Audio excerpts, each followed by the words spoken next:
Mana mana. Mana mana. Mana mana. Mana mana.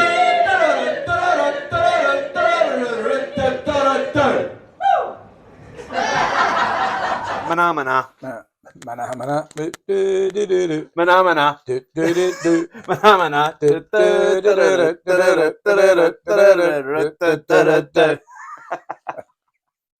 Well, you actually done that once before when you came on as Santa with the Scottish Falsetto Sock Puppet Theatre on lockdown. How we laughed. Remember? Oh, I remember that. Aye. It didn't quite work out how I'd hoped, but it was an absolute joy to have you on. But I wish I'd had you on as yourself, and I'm Aye. really glad I've had you on. Hello and welcome to episode 2 of Backbone Bites with a very good friend of mine, an absolute legend in the Scottish comedy scene, the Bagpipe Buddha, the Scottish Santa, the wonderful fucking Graham Mackie. How you doing, Graham? I'm good. How are you? I'm alright, man. I'm alright. Just starting to worry about my podcast getting all started. Got to start someplace. You got to start someplace. Well, we're here today to talk about a lot of the gigs that we've done. And since lockdown, I think I've done a lot of gigs with you. I think I struggled to actually, I like to get 2 or 3 from each gig. And I swear to fuck, I struggled to get 1 from every gig to fit them into the 23 that I like to use. Right. And so before we start all that, man, how's things? How you keeping? Aye, good. You find me in a dilemma today because I've got a car that needs repaired and another car that needs repaired. So both my cars need repaired, and I need at least one of them to be working for the next fortnight. I just noticed when I got here, every time I slowed down, the one of them just stopped without the handbrake on. Right. So when I get out there, I touch the wheels, and the front right and the back left are both boiling, which means not only have I got one, but I've got 2 binding brakes. And I'm too old now to be sitting about the ground battering lumps out of wheels. It's not a bad day out there, but I don't even know where my tools are anymore to start the process. So apart from that, I'm tickety-boo. Were you gigging at the weekend? Aye, Aberdeen on Friday night for Naz. That was great, full house, with a good audience, people in, bit of banter, bit of material, all went well. Aye, and Saturday night we were down in Moncton, Graham Stewart, Cubby and Bruce Morton. It's full house again. Excellent. It's an ex. So I sold it my pigs. It was an ex-council. Oh no, it's currently a council building, a kind of village hall kind of thing, and the maximum they could get in was 100, so it was sold out. It was good.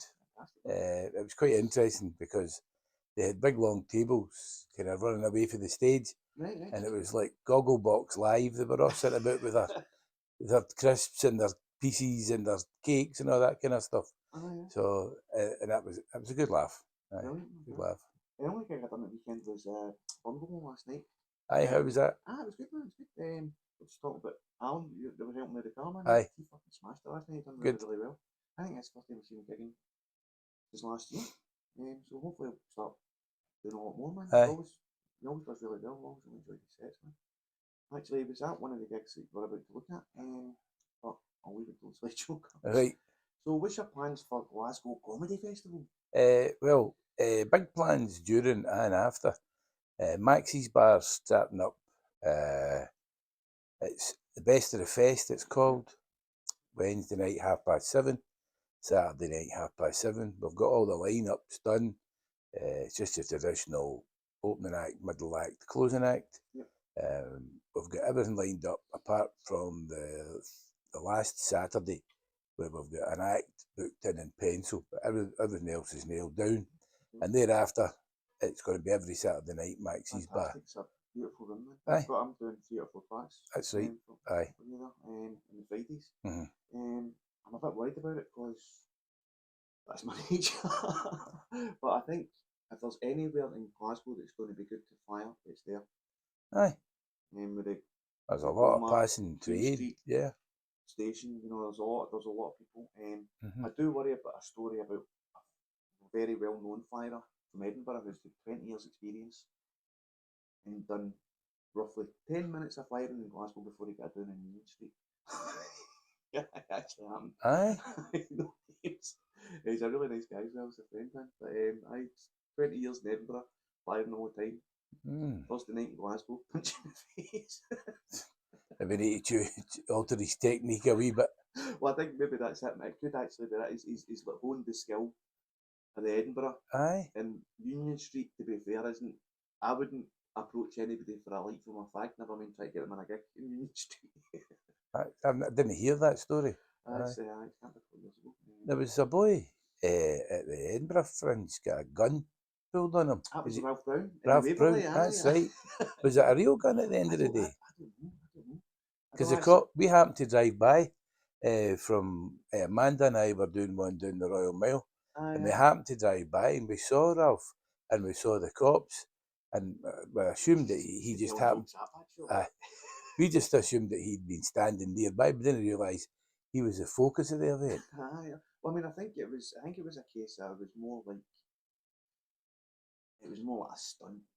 You know what I mean? I don't think a guy intended to shoot him. Well, I mean, even if you're crazy enough to use a fake gun in a stunt, then somebody needs to take a look at you.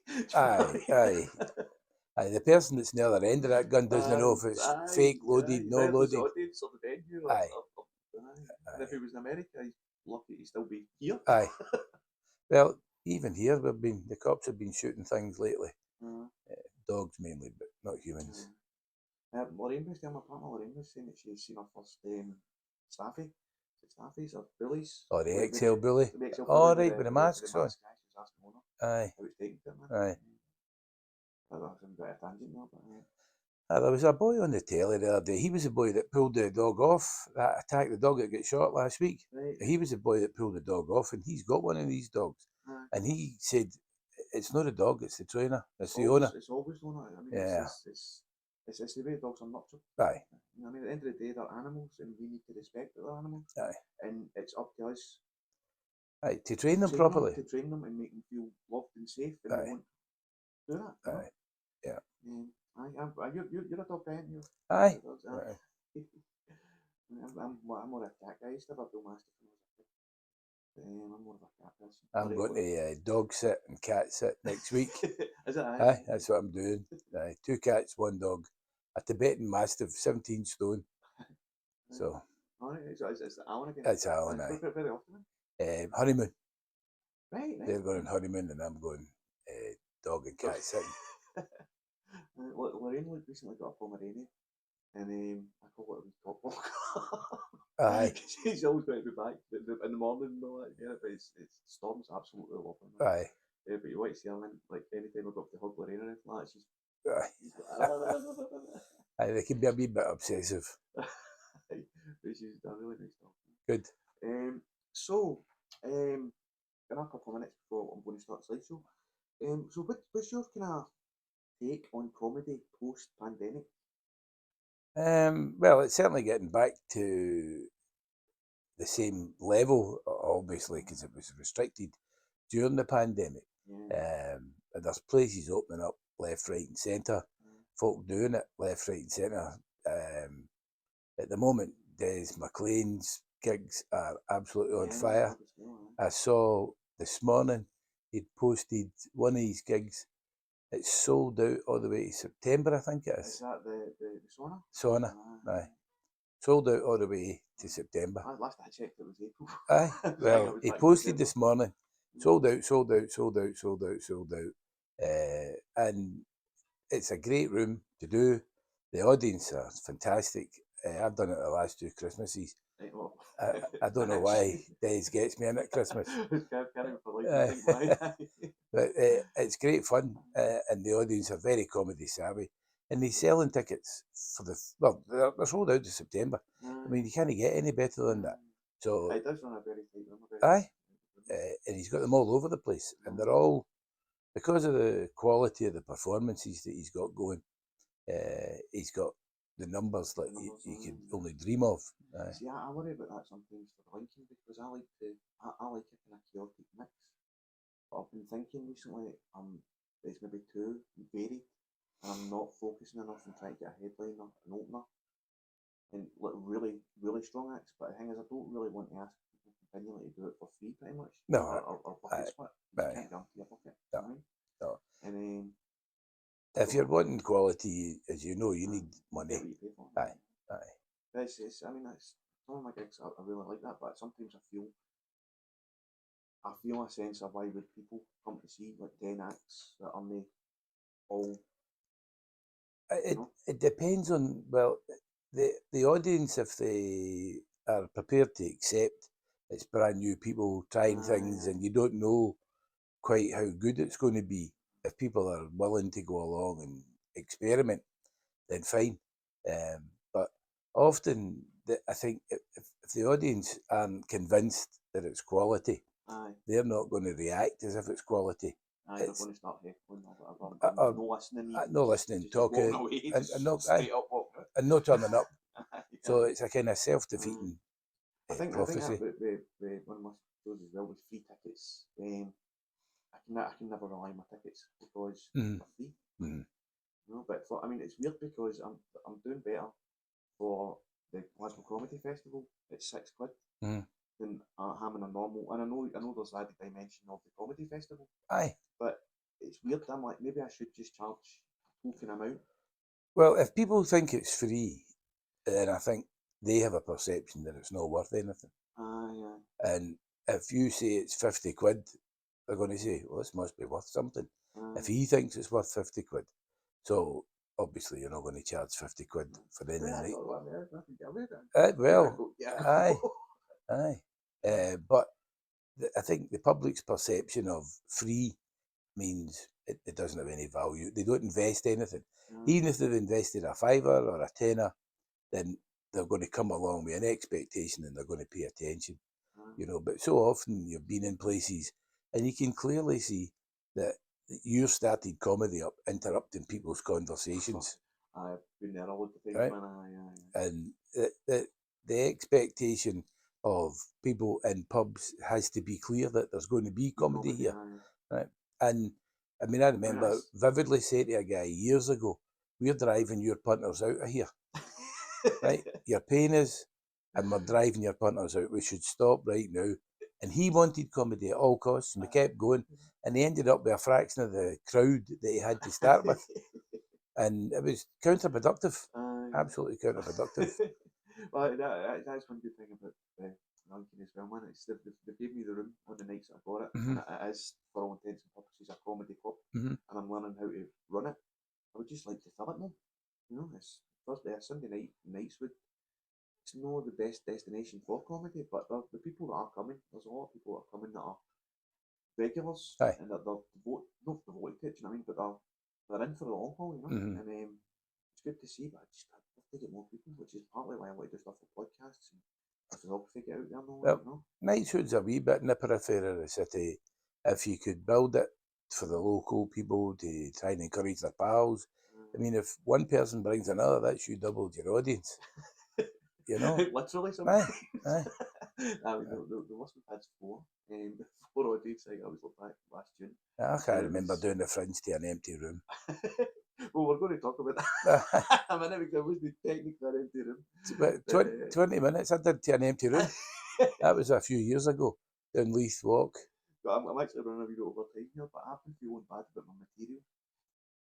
Just kind of doing the same stuff over and over all the time. I've done the stand all night. And they put Paul McDaniel on his headliner. Right. And I sent him a message afterwards going, mate, could you not have done your set before I went up? Obviously, because the headliner's going to perform for the open spot himself, just for his ego.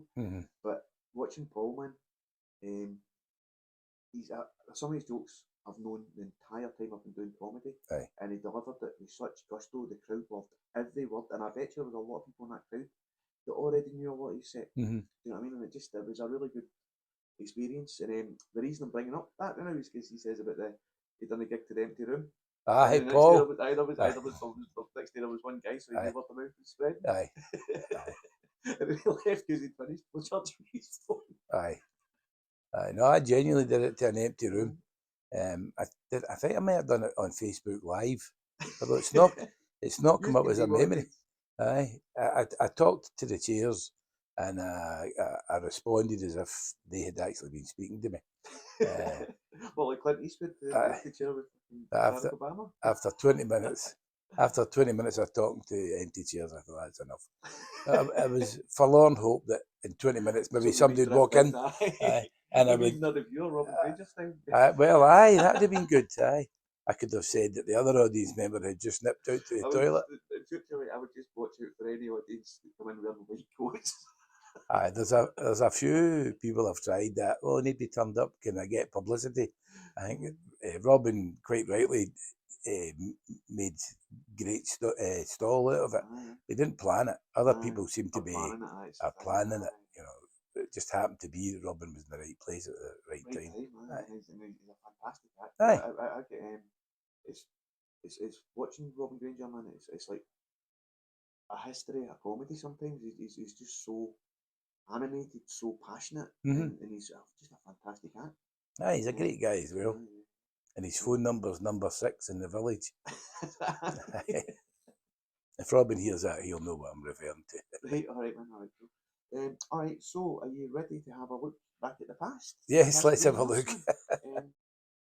So the first one is Laugh or Cry at Classic Grand that Make Motion put it together. Right. That was September, October 2021. Right. Was that 21? That must have been in the middle of the lockdown. It was just before the kind of last wee tail end lockdown, the last wee one. Remember the lockdown for Christmas? You know, my memory's so poor. I mean, I barely remember there was a pandemic. Honest to goodness. I think a lot of people are pushing that. Whether it's deliberate or not, I can vaguely remember it. I remember it was uncomfortable for a lot of people. Where I was staying at the time, it was brilliant. I remember seeing videos with the chickens. Aye. I used to go out and do the big review every day for the number of eggs that the chickens had laid.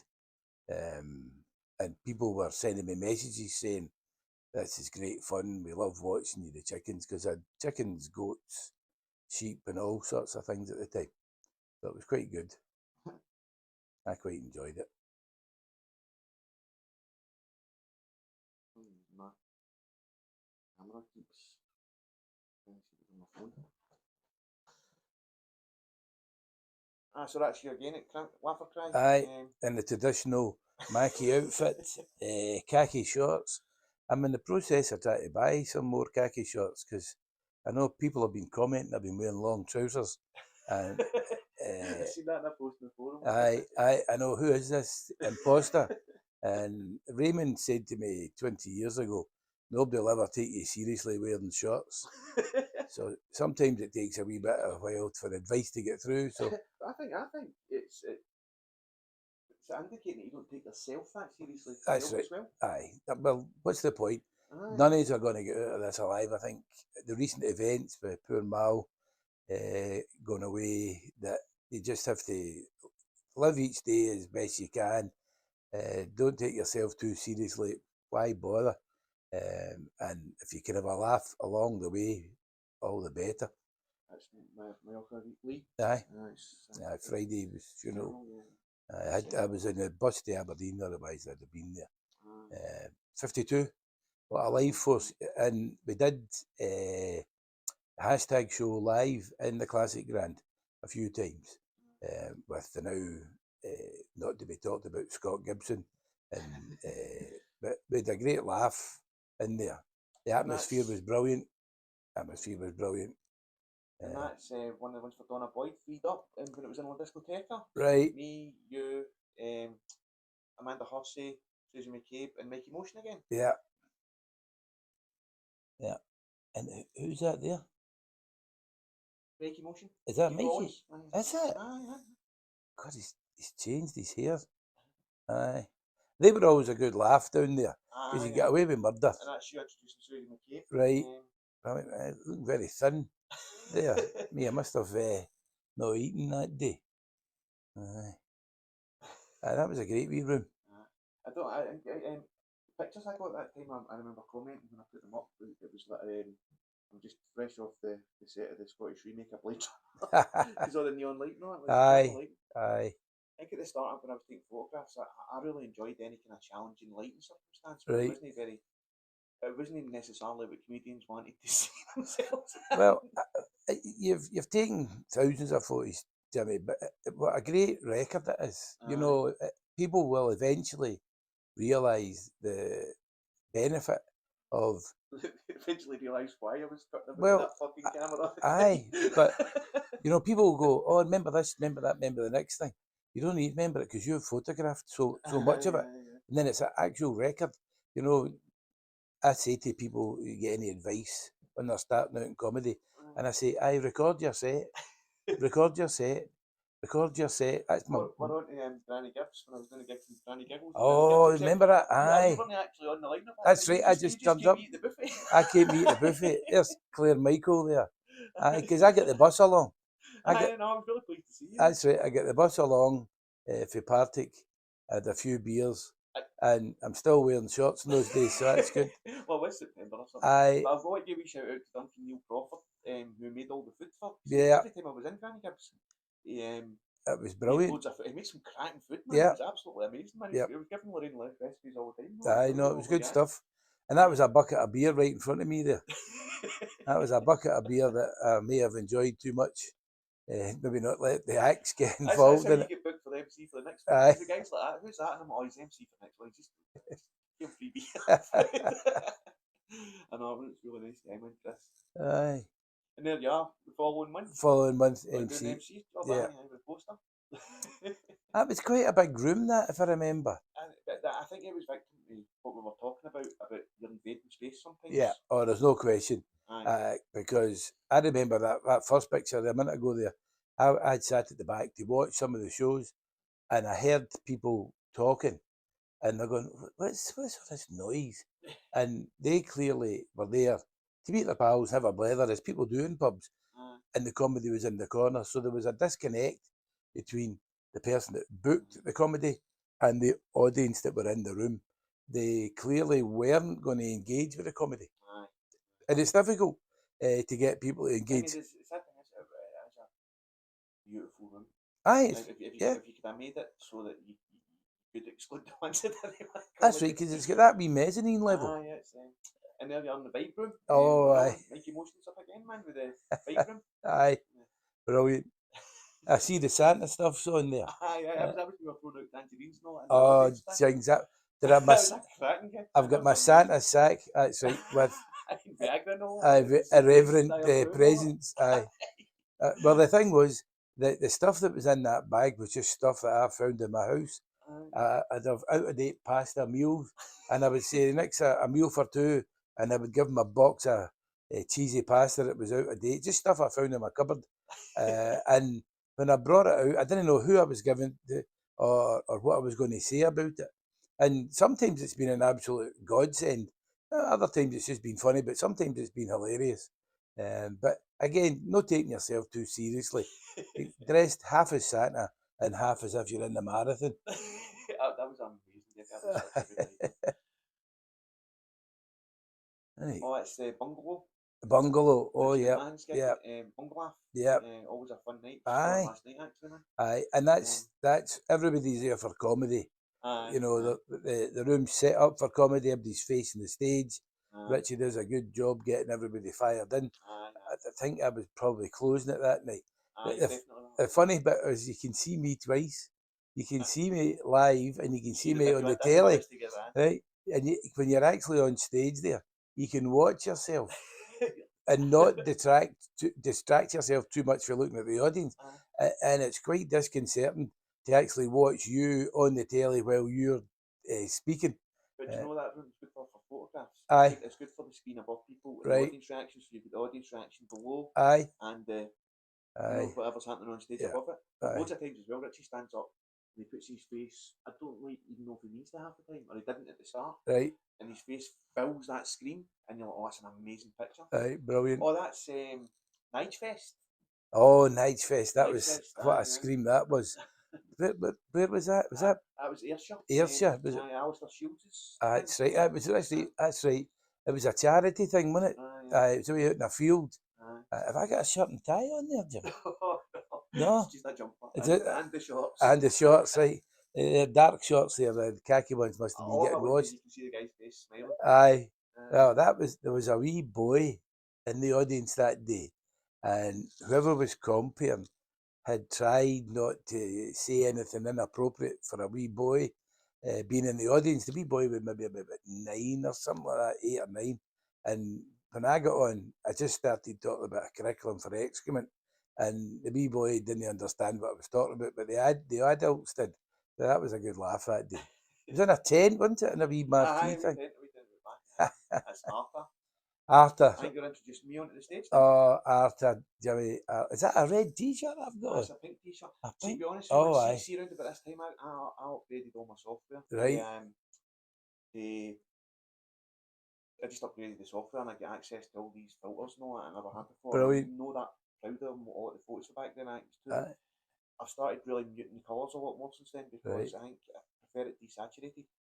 Right.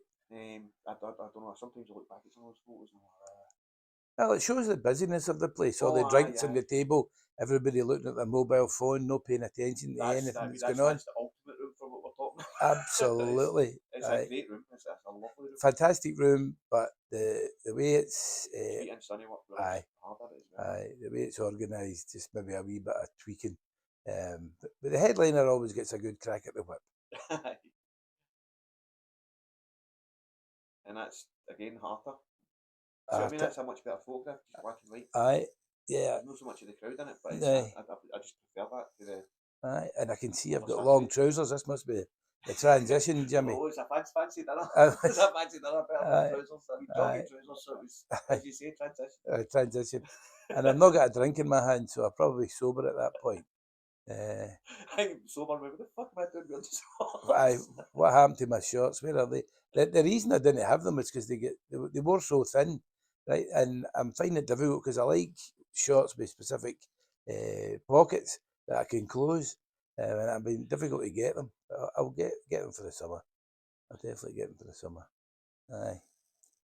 It looks like I'm engaging with somebody there. It doesn't look like that busy this time. Sometimes. No, it's the same gig, but it's just a different angle. I did it the other week there. It was mobbed. Jimmy, sold out. 200 people. And that's brilliant. Pretty much where we are now. It's Kingsway Community Connections after the Fringe. Right. The afternoon gig for the Harvest Festival. Big massive shout out to Kingsway Community Connections for allowing us this space and recording here just now as well. That was a great laugh. It was fun, wasn't it? That was a great laugh. I want to do it again. Well, no problem. It would be with a fair few folk in. The room was essentially full. A full room because it was like 20, 30 people in there. It was only a wee room. There was a lot of kids in there, so it was all... That was a lot of fun with it. I was interacting. It was kept clean. We did something crazy with a kid.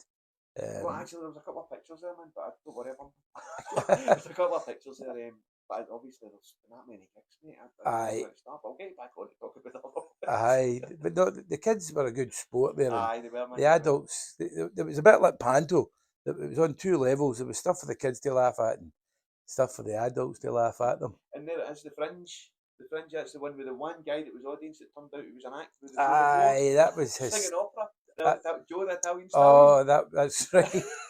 he apparently worked in porn or something. What, man? That was hysterical. I talk about that on stage to this day. Well, we thought story. There was like 12 or 14 acts, and we thought we were doing a gig to one guy, and we got him to sing. We started off with the Italian national anthem because it was round about the time of the Six Nations, I think, and then he sang he sang opera, but it turns out he was part of the Fringe himself. He was just kidding on. He was a chancer. Because that was awkward because there was 12 folk performing to what they thought was one guy, right? And I thought he wasn't even a person. He wasn't even a guy. There's your lovely partner, Paula. Yep, Paula. The Michael's 50th. Right. Yes, that was good. That was a good evening, but I didn't get to stay. I was performing someplace, so I only managed to do my bit and then leave. I can't remember where we were going, but I had to go someplace. Colin was singing at it. Colin Scougal was singing at it. I done a picture of that day night that you approached and used it for a couple of things. All right, good. Good. That was a good night. Busy again. That was fun, man. Nobody believes Claire's 50, looks like 30. I know, man. There's a picture of an attic getting older while Claire gets younger. Actually, she just booked me to do something in May. Good. Photography, man. She's been a big believer in photography, man. Aye. No, the photography's phenomenal. I mean, thank you. what a brilliant physical record of all the things people have done. It's tremendous. That's you performing at the same party. Was that me at the party? Yeah. Right. Aye, because Claire's boy was kicking about someplace. In fact, he was just to the left of where I am there, and I was super conscious of my language that day. Not that conscious. I see your set. Trying to swear only once every 30 seconds because it was a young... Oh, no, when I see it coming, I'm like, oh my God. That gets a mixed reaction, that one. It really does. I think because people think maybe it's something with pants or something. It's a cracking joke. It's a joke, aye. I'm not up there to offend people deliberately. Aye. Aye. If I could drive, I'd be starting the motor. And long trousers again. What was that? Aye. A birthday party. Aye, that was a good birthday party. I remember it well. Aye. Yep. And speaking of birthday parties. Oh, my own surprise birthday party. Oh, what a night that was. Yeah, because I tried to read something and I couldn't read it. I didn't have my glasses with me. And that was a brilliant night as well. You know, looking at this picture, I genuinely thought would advise you to get your glasses out before you look at the pictures. Oh no, I can see fine here. No, it was great. And the gifts that I got were tremendous. I've used them twice now. Brilliant stuff. Absolutely fantastic. Aye, and if they keep that secret. There was people were telling me I wasn't speaking to you, Graham, in case I blew it. People that I speak to quite regularly said I didn't want to talk to you in case I blew it because it was a secret. Aye, that was a great night. Well, I had to go to my cousin's birthday at a show in Ashton Lane first. Right. And I genuinely thought I was going to be the arsehole walking along the street, bumps into you and Paula, and then you hustles apart. There's Jimmy with his camera, must be. I know that was well kept secret.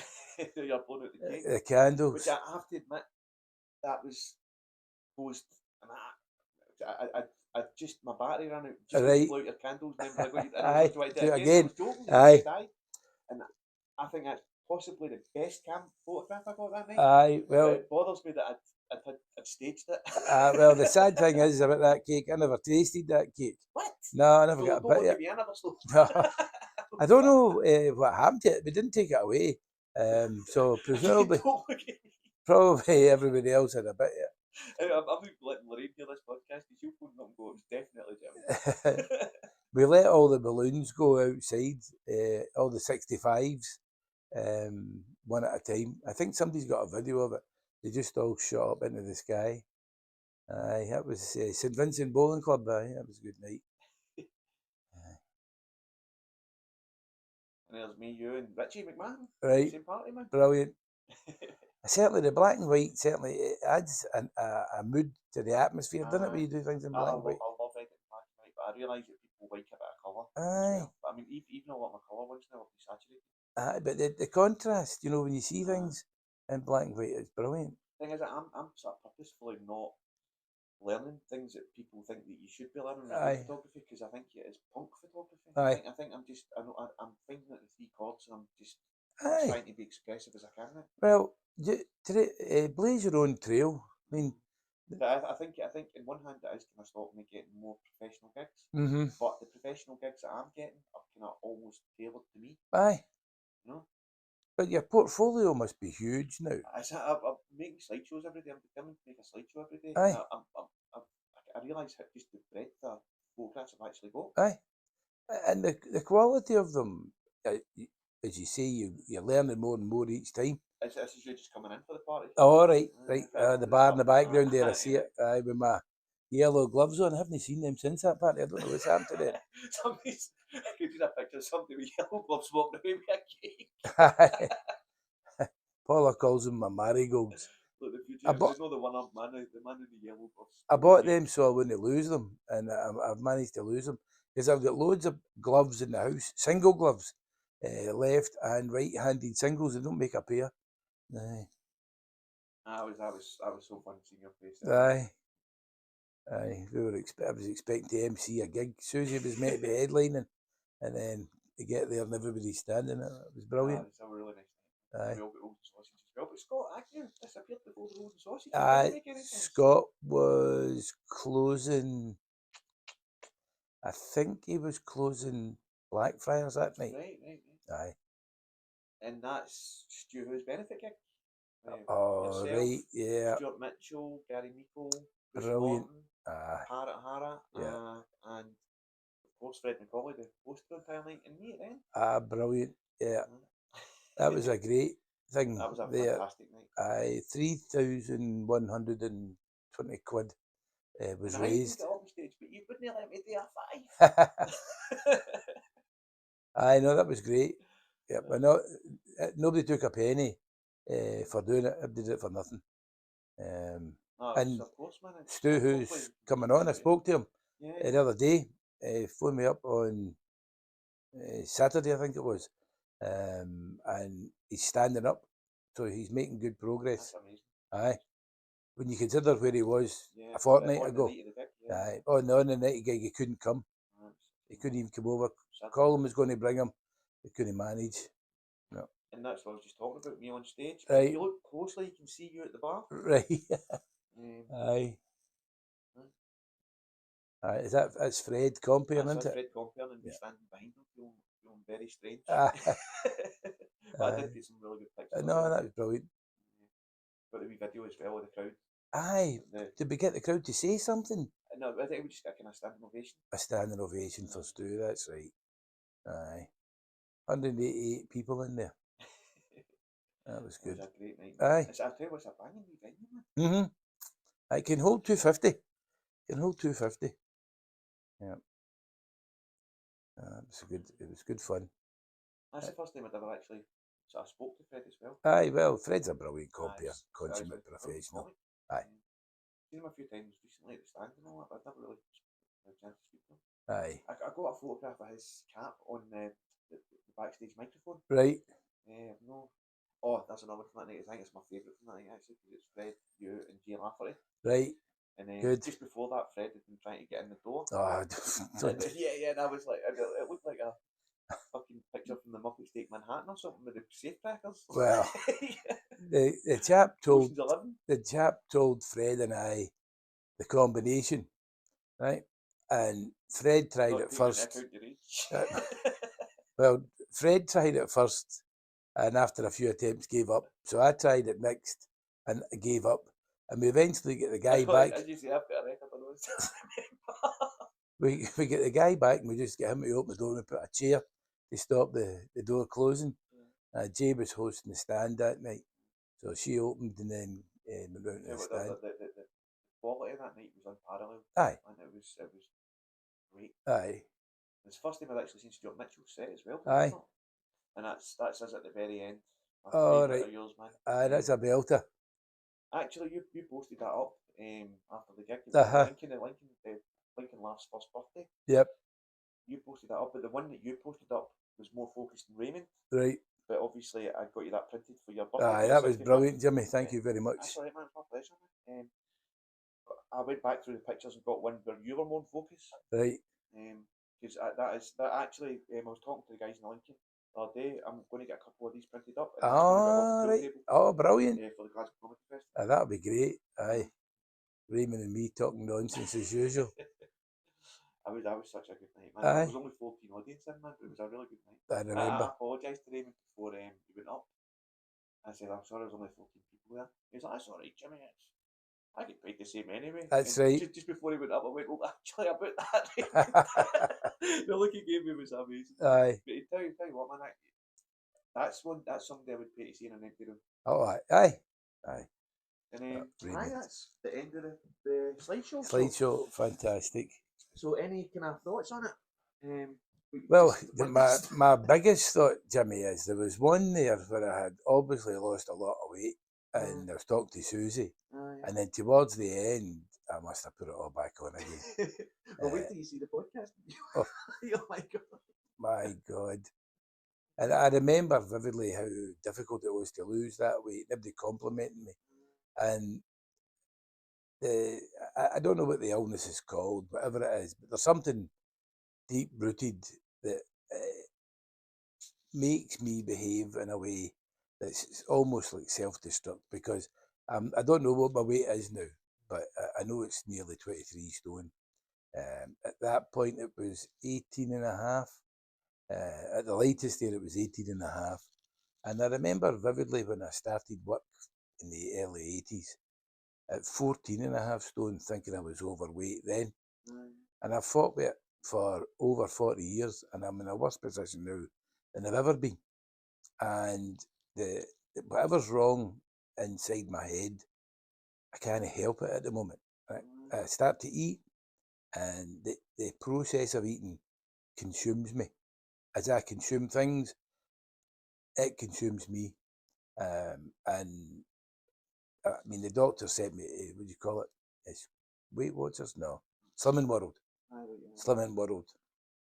I stuck to it for 1 week. I was Slimmer of the Week the first week. And then after that, nothing. I couldn't stick to anything. They gave me a membership for a gym, and I went along a couple of times. This is a strange story. Paula and I were out for a cup of tea just a few weeks back, and I went to lift the teapot with my right hand, and I couldn't lift the teapot up. Right? I trapped a nerve in my spine, and I've got no strength in my right arm. So I'm now working with an elastic band. Right? A red elastic band that I lift up and down. Now I can do it with my eyes closed with my left hand, but after weeks of it, I'm still powerless on this hand. To look at me, you would think it was fine, but inside, powerless. And whatever's going on in my head about the weight thing, I've no idea. I've got quite a bit of weight. I'm doing it. Aye. It's generally around about August. I'll lose the weight these days. Everybody's away at the fancy restaurants. I genuinely come home. I eat fish and rice in the morning and fish and rice at night, and that's pretty much all I eat. Because I like the exercise and losing the weight. And my yearly losing weight thing. But I think my weight gain, is to do with addiction. It's to do with addiction. Not necessarily call it self-destructive, just that consuming thing. Before it was consuming drugs and consuming, and photography, I think it's the same. I just need to document. I think it's channeling that part of yourself, and you obviously do it with comedy as well, Well, I love comedy, or you wouldn't be travelling all over the country doing it for a laugh. But I'm finding I'm tired after performing now. And it was noticeable on Friday night. I didn't take the microphone out the stand. I just stood rigid, and I must have moved my upper body, but not my legs. And see, when I went to move after, okay, I've been on for 45 minutes, right? But when I went to move, my legs are going like that. You haven't moved for 45 minutes, don't you? You need to warm us up a wee bit. Well, it was but the very opposite, because I hadn't moved. Right? And on Saturday night, I deliberately tried to move about the stage rather than just stay rigid. So my legs didn't. Well, after all these years, because see, sitting in a car driving to Aberdeen for 2.5 hours, and I get out of the car, I can't even just stand up and start walking. I've got to stand up and go, right, that's me ready to move again, like an old man. And in my head, I'm 23, but in my body, I'm clearly 65. So, I'm 47 and that. I feel like that. But so you've just seen those photographs. If there was a song to sum them up for you, I'm going to put them out as a slideshow to advertise the podcast. What do you think it would be? I just realised there was a gig that wasn't represented there, that we could have used fucking Wonderful World by Joey Ramone. Right. But I never represented it. Teresa Green. Right. Teresa Green. Teresa Green. She's a pal of mine on Facebook. Me too, man. And certain people are very names that trigger them. Well, it's quite funny because, some of the gigs, if you hadn't shown me a picture of it, I would have said I've never been in that room. But some of the gigs stick out, and Teresa Green will forever stick out. First of all, her name, right? And it was actually Teresa Green. And being so completely unaware of the fact that she destroyed the entire atmosphere for everybody. But to the joyful lunatic within me, the person that loves chaos. She made it. Aye, but we eventually did rip her a new one, and she seemed to revel. Aye, and she took it pretty well. Aye. That no, she was a character. Trees agreed. A hairdresser. Aye. So, is there any song that you would think to sum up that slideshow? A song to sum up the slideshow. Andrew Dunnan wanted Frank Sinatra My Way, but I disallowed it and said Vicious Person My Way. Aye, well, good shout. I would Shania Twain, Feel Like a Woman. Of course. That's right, because that was her entrance. You're 65th, I never even thought. It might be a remix or a cover, but aye. There you go. Well, she's on at Stirling Castle in the summer. You went to see her before, didn't you? Aye. Paula got me tickets to go and see her at where was she? Hydro. Right. See her at the Hydro. So aye, she's brilliant. Aye. And of course she sang Man, I Feel Like a Woman at the end, and the place erupted. So she's doing an outdoor concert at Stirling Castle in the summer. Excellent. So I don't know how many tickets will be available for that. Unfortunately, I won't need one. Aye, so we've just watched the slideshow. That's the past. What's the future hold for you? What's it hold for me? What's it hold for any of us? Answer that. Well, I think the future is in your own hands. Aye. You make your own furrow. There's no two ways about that.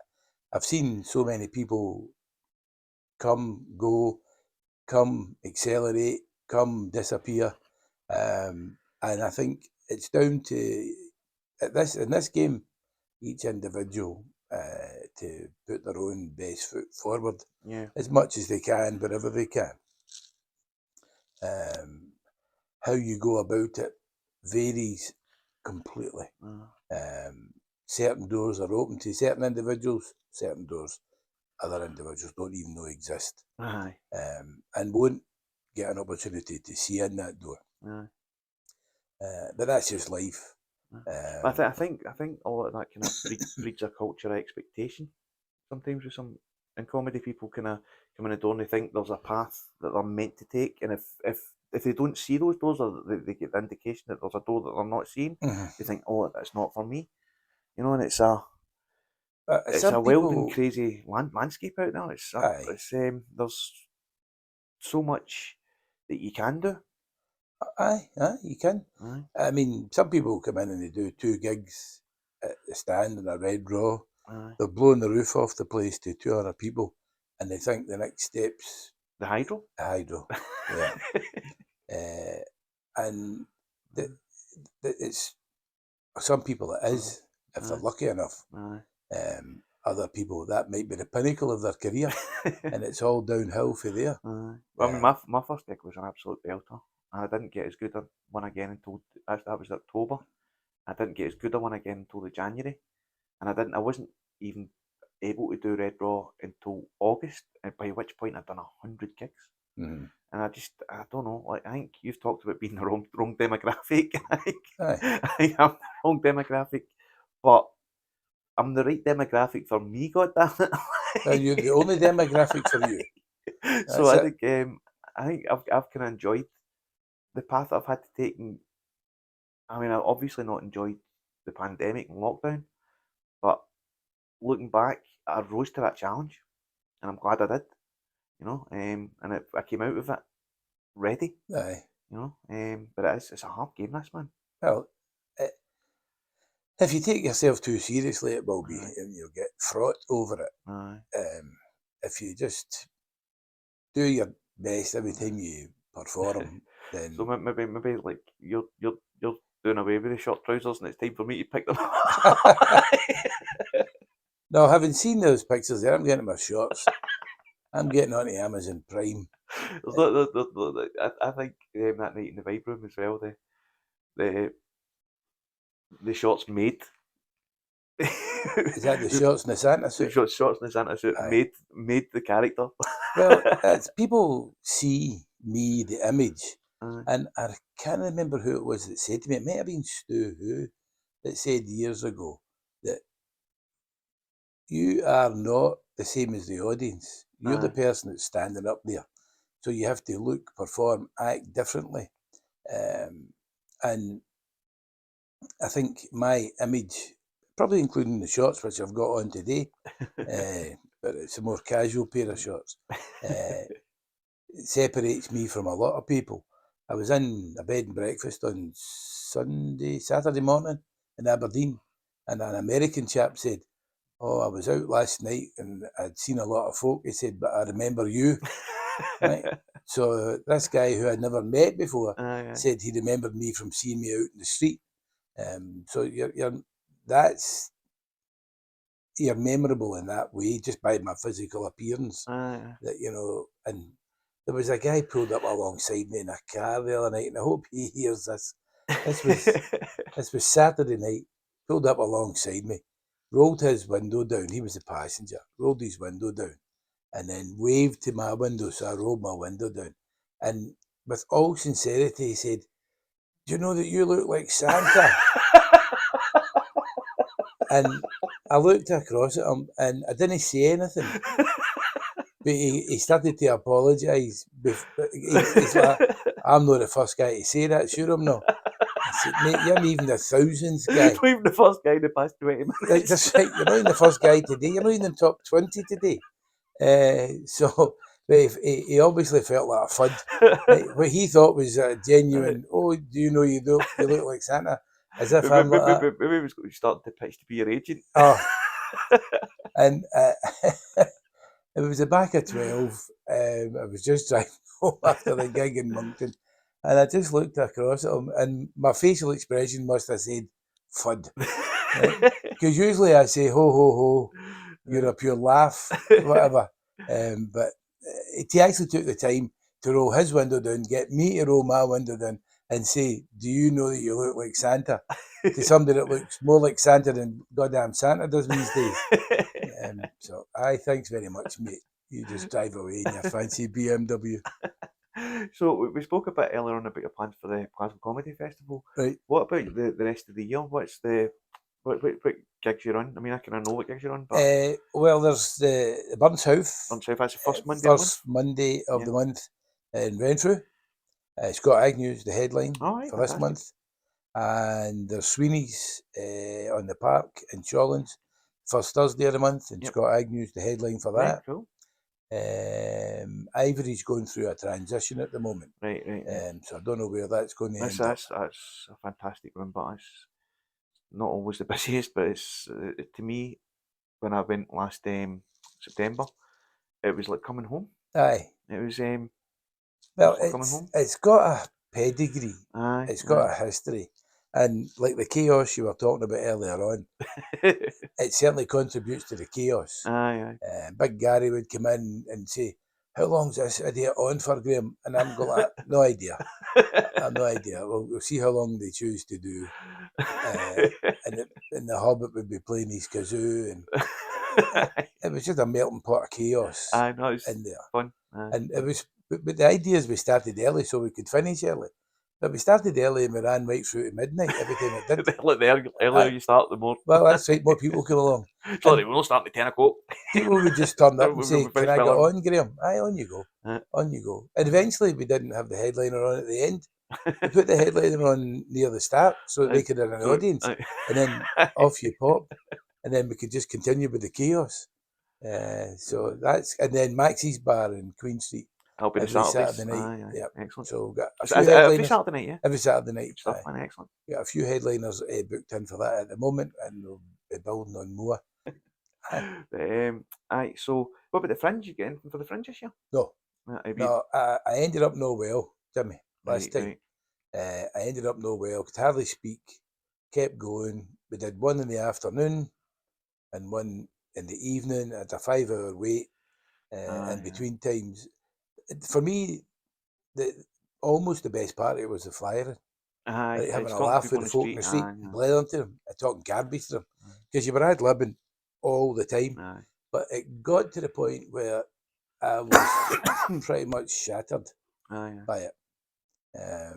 We had a good wee room down in Leith Walk that, what's he call it, Jimmy? Leith Depot. Leith Depot.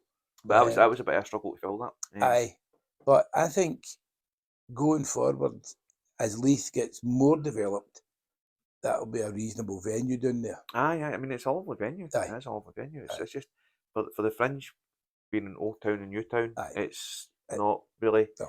You can register, but you can't bring the crowds. No. You know. At the moment, it's not a great it's not a great position. That's my worry for Glasgow Comedy Festival this year, because I've approached Glasgow Comedy Festival as if it's the Fringe, and I had invites for Brighton and Leicester. I'm starting to worry that I should have maybe focused on them. But you know, Glasgow Comedy Festival has the potential to keep getting bigger every year, and it needs nutcases like us to give it our best. And, but I've got shows every night just about, man. I've got the Lincoln Ridge coming into the Bungalow on a Tuesday. I've got the Trigger Warnings and McCool's on the Wednesday. Got Backbone and Mark Robertson and the Griffin on the Thursday. I've got 3 or 4 Twats with yourself in the Maxie's Basement. On Friday, Saturdays, I've got one show on the 30th and a couple in Edinburgh on other Saturdays. 2 in Titans and McCool's, 5:30. Tickets are there. Look at camera. And then I'm in the Lincoln for Lincoln Laughs on the Sundays. So I really have approached it like the Fringe. So I'm worried, you know, because it's not the Fringe. No, it certainly isn't. That's for sure. There isn't a footfall that the Fringe enjoys. But the tickets are starting to go. But speaking to Dean at the Glasgow Comedy Festival, he's saying that in the Fringe you're getting people in off the street, but in Glasgow you're getting people out their house. Aye. You know, and that's a difference. If you focus on it that way, you might do all right. But I think because of the sheer amount of shows I'm looking at, I'm either looking at a full runner like 12 audience, or a couple of really busy nights, but another side of that coin. Aye. A couple of shows might not even go ahead. You've talked about flyering earlier on in Glasgow. That doesn't take place. Really. So maybe you're a trailblazer there. We're kind of counting on Maxie's as well, how busy that is on a Friday night, and talking people into it, you know, because that was how we done 3 or 4 Twats at the Fringe and Cocktail Mafia and Bar Sober. And when the bars were busy, the rooms were busy, you know. So we're not necessarily want to fly a Fringe style, but we're going to give it our best, you know. Well, if somebody did fly a Fringe style, they would see results, I'm sure. You know, because there is people kicking about, not necessarily kicking about looking for comedy shows, but they'll be looking for something to do, and if you put it in their hand and say it's in there just now. But I mean, flying's all about attracting people and engaging with people. And we managed to fly a fair number. I mean, my show's at 8:30 on the Friday, so that's the one I'm really going to focus on flying on, because of the location, and because I'm kind of focusing on getting Trigger Warnings, Backbone and Lincoln busy at the moment, and then we're looking at on the day for 3 or 4 Twats, because that's genuinely the way it worked out at the Fringe. There was some days there was no ticket sales in the morning, and it was a full room at night. You know, then we've got the lineups, we've got the room, and we've got the work ethic. So hopefully make the most of it, man. Build it and they will come. That's a cracking film, man. That's you know, as soon as I started doing comedy, that was like the catchphrase everybody's got. Build it and they will come. Well, so if you don't ask, you don't get. You know, if you want to be on somebody's show and you hope they'll phone you up, they're never going to phone you up. But if you contact them and say, "Can I come in? Can I come in? Can I come in?" Eventually, there's a chance. If you don't ask, you won't get. And I don't live up by that philosophy. I'm very much. I hope people phone me, but it will do. If you don't ask, then there's no chance. If you do ask, then you're in the running. All right, can I headline the very first Maxie's Basement?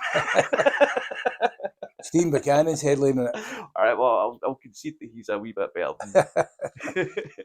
All right, man. Well, it's absolutely been fantastic to have you on. There's so many photographs that we've left out. I'm pretty sure you can be one of the first guests in season 2 if you're wanting to come brilliant. Back. And thank you so much. A pleasure, Jimmy. Cheers, man. And that's us. Cheers. Right, I will see you soon. Mana mana do do do do do. Mana mana do do do do. Mana mana do do do do do do do do do do do do do.